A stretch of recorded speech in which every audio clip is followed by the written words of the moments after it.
We got married in 2006. I met him at church. After we got married, we wanted to have kids. Time was passing by and she wouldn't get pregnant, so she went to see a doctor, right? 6 months and I didn't get pregnant. A year and I didn't get pregnant, but the doctor said it was normal up to 2 years. We just need to wait. So 2 years went by and I went to see another doctor. The doctor asked her to do some exams, and he also asked me, right?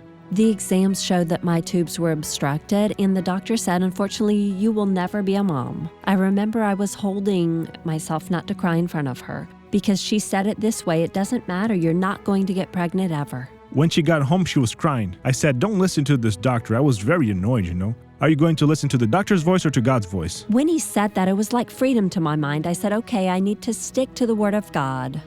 My wife had received a word, and I also received one. We decided to turn to Genesis, where God says, when he created man and a woman, he said, multiply. I remember that when I found out my tubes were obstructed, a war began, you know. And I remember the pastor was promoting a campaign at the church. And I remember he said, touch your body wherever there is a problem. So I remember I took a sword, a plastic sword they gave us as a symbol, and I touched my belly. I determined that my tubes would be healed, and when I did the second batch of exams, they showed they were unobstructed. So the second batch of exams showed she was perfect. By a miracle, the tubes were unobstructed.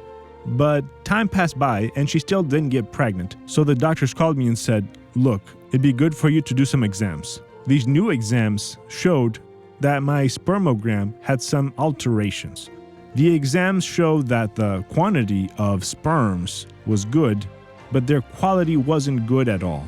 Then other exams showed the opposite. We kept praying, right? First, we couldn't get pregnant because I had a problem, and later he was the one with a problem. One day we were at the Grace of God Church in São Paulo. Dr. Soares mentioned the sponsorship. We were already sponsors. My wife was a sponsor and so was I. But my wife looked at me and said, I want to sponsor our future children. So I took the flyer and signed up. I remember I wrote my name with a slash, Yasmin and Igor. We had the names already. I had the desire in my heart to be a mom, and he wanted to be a dad. God placed it in our hearts, so we were convinced that he would do it. He would make the barren woman rejoice and become a mother.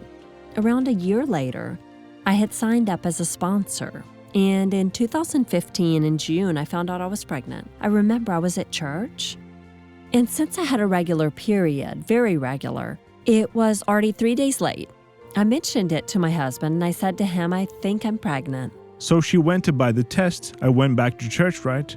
This was during a service. She asked to go to the bathroom and then she came back, you know. She did the test in the bathroom and she said in my ear, she whispered to me, you will be a dad. I tried to get pregnant for 7 years. So I was very happy and I couldn't hold my tears, right?